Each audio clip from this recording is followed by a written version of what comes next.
Welcome to Better Than Ever Live, wherever you're watching or wherever you're listening. I hope you're making today your masterpiece. In today's show, we're going to talk about the best time of day for women to exercise, the best time of day for men to exercise. We're going to talk about HIIT training and how it changes your metabolism and body, why antibiotics hurt your sports and exercise performance, why certain foods might increase your risk for depression, whether it's better to sleep alone or sleep with somebody else in terms of getting better sleep, and how a lack of sleep makes other people look less attractive to you. Lots of good stuff. I'm Dr. David Geier, double board certified orthopedic surgeon, sports medicine specialist, and media medical expert. I help you feel and perform your best regardless of age, injury, or medical condition. Hello, good to see you. Please understand, in today's show, like all the live shows, like the Friday shows, like all my videos, everything on my website, this is not meant for medical advice. This is general information and educational purposes only. If you have comments about the studies we're going to talk about in today's show, please leave those in the chat. I'd love for you to tell me your first name and where you're located, if you wouldn't mind, along with your comment or question. And remember, medical questions, orthopedic questions, I will answer those tomorrow, Friday, 12 p.m. Eastern Time, when I am back for Ask Dr. Geier Live. That is the entire purpose of that show, and I will do that then. Gurpreet, I think I'm saying that right. Thank you. He says I'm a great doctor. I hope so. I hope so. I did, for any of you interested, I've teased this a little bit, how I'm getting my third board certification, this one in anti-aging and regenerative medicine. I just took the written exam over the weekend, got all the questions right except for one. It really bothers me I didn't get a perfect score. I studied really hard for that. Maybe I over-prepared, but obviously. But very, very pleased. So one step away now from getting my third board certification in anti-aging and regenerative medicine. So, I don't know, great. I do feel like I pay a lot of attention to people, and I say things in English and not complicated medical jargon so people understand it. And I'm also going to be one of the very, very few orthopedic surgeons in the United States that has an anti-aging and regenerative medicine board certification. All right, let's talk about the best time of day to exercise, because it might not be the same for men and women. Really interesting study that came out last week in Frontiers in Physiology. Researchers from Skidmore College in New York, which I've never heard of, and I apologize for that. Arizona State, which I've heard of. And then California State University in Chico, which also I have not heard of.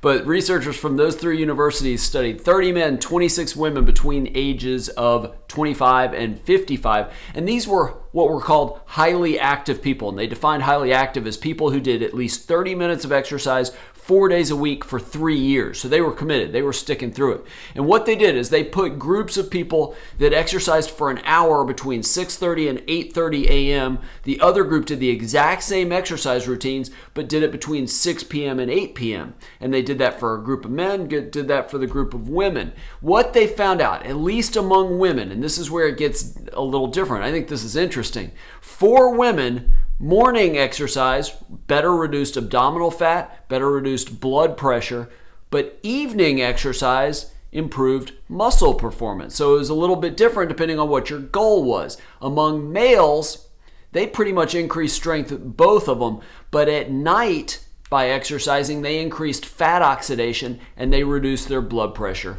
in fatigue. So again, morning exercise in women, better total fat loss, better abdominal fat loss, lower blood pressure, increased lower body muscle power. Evening exercise did increase upper body muscle strength, power, endurance, and was good for mood. So there are benefits to either one. It really just depends on what you're going for. For women, it looks like you could do either morning or night. Morning seems to be better if you're trying to build lower body strength.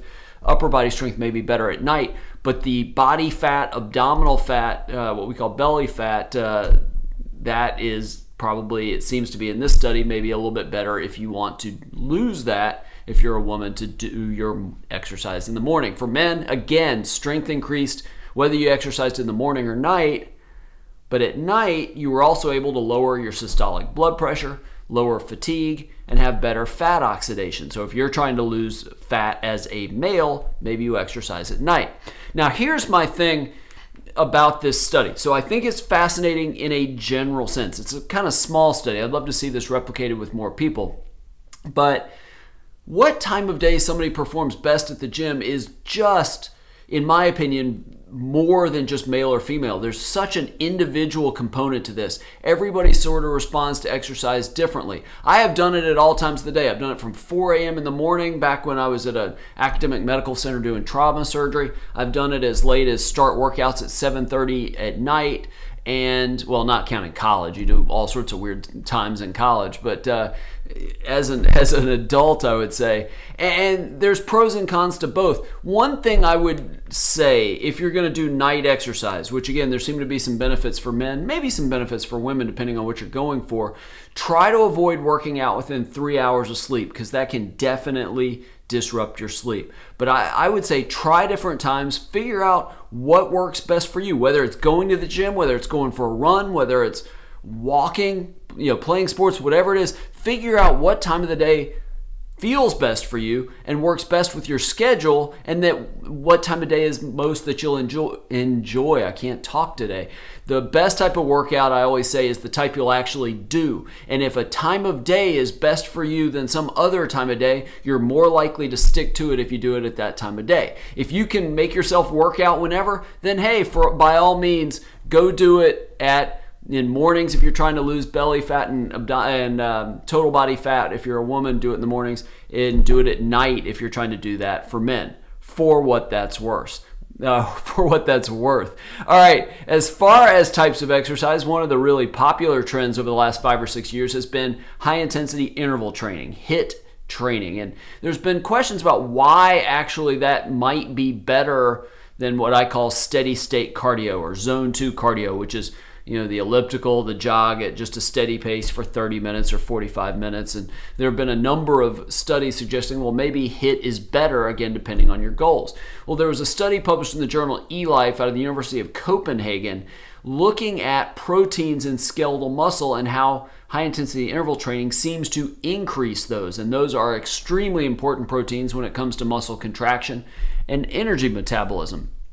Now, what they did, again, another very small study, 8 people, but 8 people who were not avid exercisers. In fact, they were untrained male volunteers in the study, only 8 of them. For 5 weeks, they had to do a high-intensity cycling training. They did this 3 times a week. 4-minute cycles going all out, 90% of your maximum heart rate, 2 minutes of rest, and then they did those cycles 4 to 5 times per workout. Again, 3 times a week for 5 weeks. Then, and they did this before and they did this after the 5 weeks, the researchers using a technique called mass spectrometry, I think that's right, analyzed over 3,000 proteins from tissue samples collected from the 8 participants' thighs. They did it before the study, they did it after the 5 weeks of training, and here is what they found out.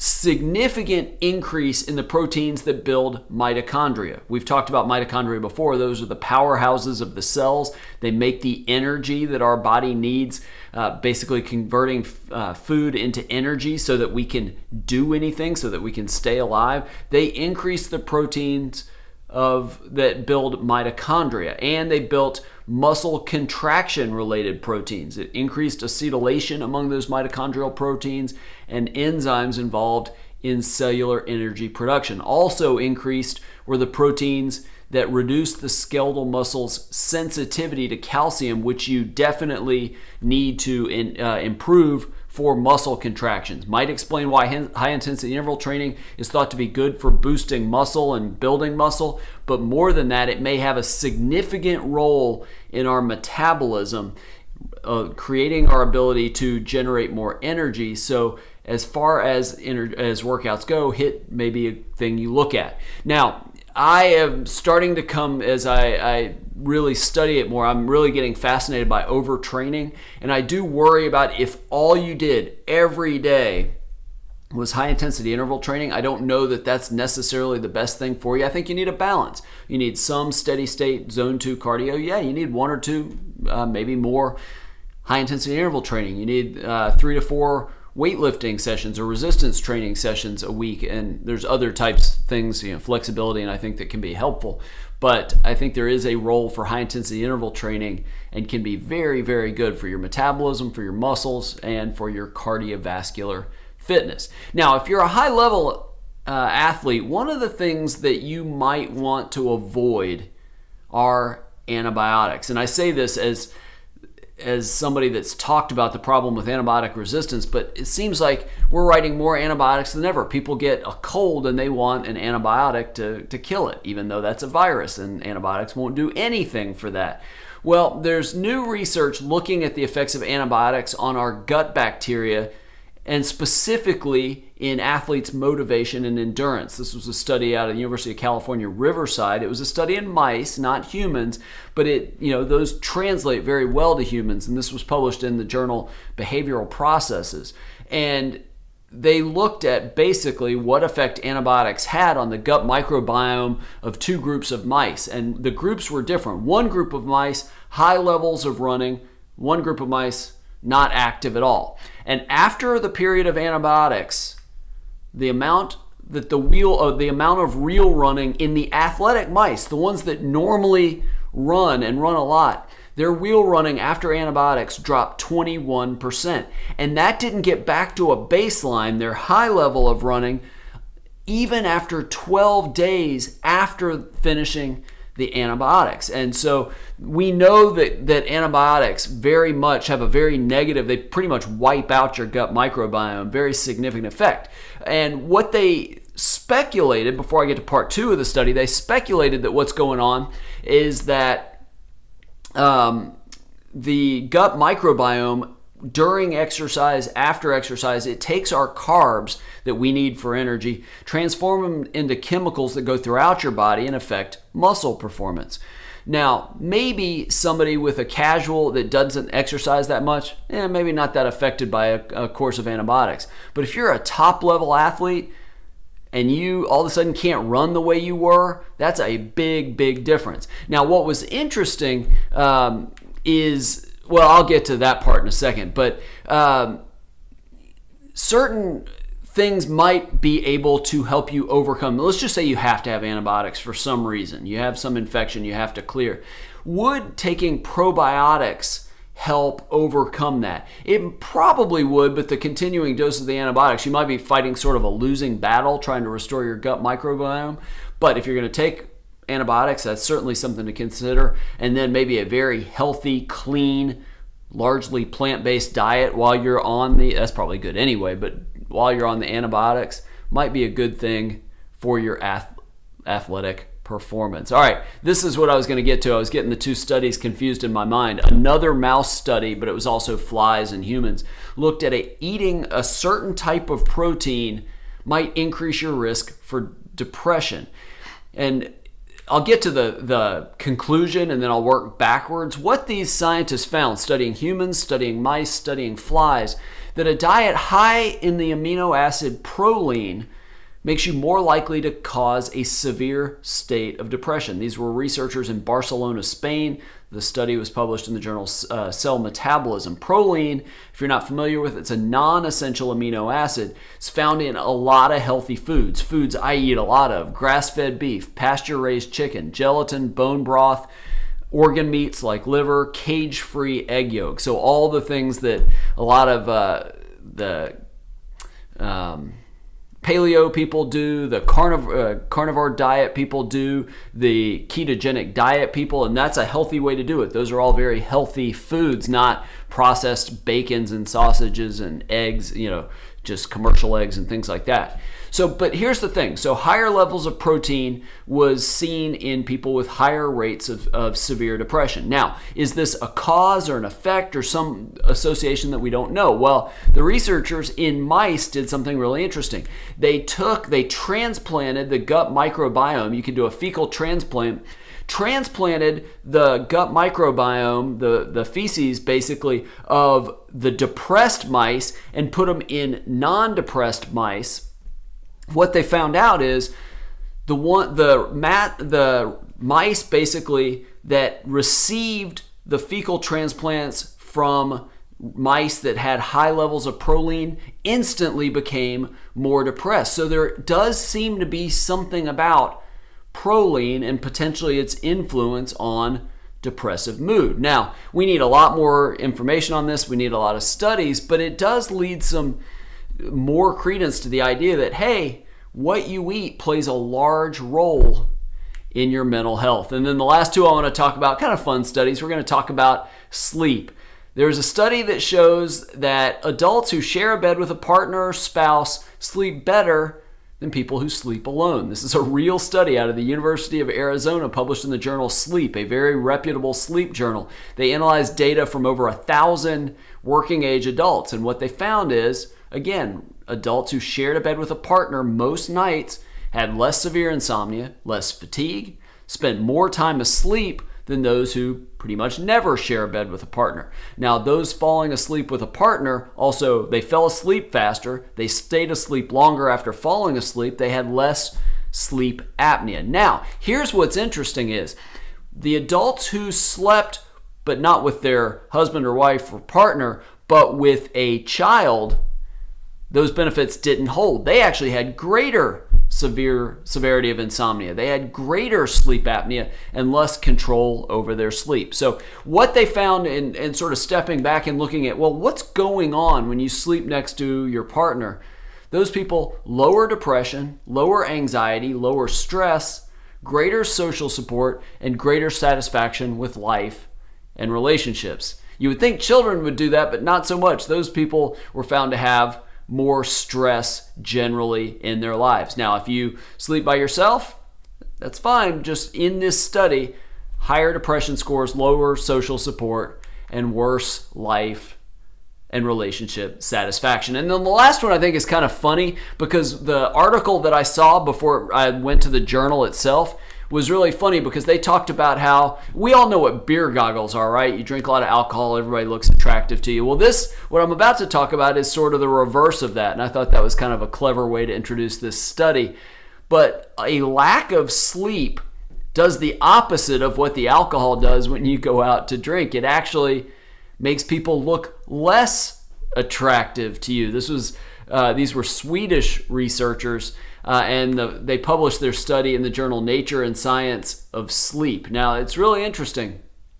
What they did, they tracked how we look at others, and lack of sleep had a definite negative role. They used eye tracking technology, so in real time they could tell what 45 men and women were looking at. They had people basically go all night with no sleep, and then another night, not the very next night, but another night, getting a full 8 hours of sleep. Then they tracked their eye movements the morning after each of those nights. Crazy, right?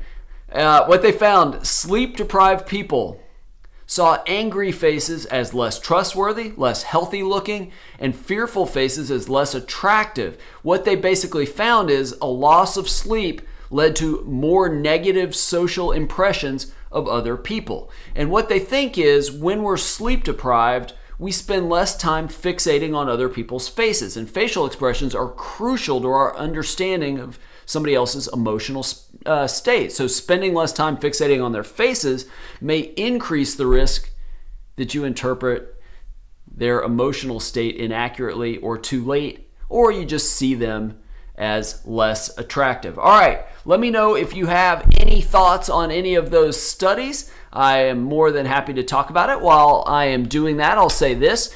If you like information like this, health, wellness, exercise, nutrition, mental health, sleep, longevity, aging, make sure to subscribe to this channel. Ring the bell to be notified when I'm on live. Also, tell your friends, tell your family, anybody that likes this kind of thing, if they're interested in health and wellness. We're here most every Tuesday and Thursday, 5 p.m. Eastern Time. Also, make sure you check out the Better Than Ever live podcast. If you can't be here Tuesday or Thursday, 5 p.m. Eastern Time, you can listen to the podcast. You just can't comment. Also, if you have an orthopedic injury and you want to see somebody that will give you more options than just cortisone, physical therapy, or surgery, I'd love to help. I'm a double board certified, and I hope to be in the next few months triple board certified orthopedic surgeon, sports medicine specialist, and anti-aging and regenerative medicine specialist. I see patients in Charleston, South Carolina. There's a link to my website below, drdavidgeier.com. Go to the Work With Me tab in the upper right. That drops down. You'll see a contact page. Fill that out. That gets to me and my assistant, and we can figure out how to get you here to Charleston to see me, or maybe another way that we can work together. That is all I have for you this week. This week. I will be here tomorrow for Ask Dr. Geier Live, 12 p.m. Eastern Time. If you have any orthopedic questions, I will stay as long as there are questions. If I don't see you there, have a fantastic weekend, and I look forward to talking to you very soon. Take care.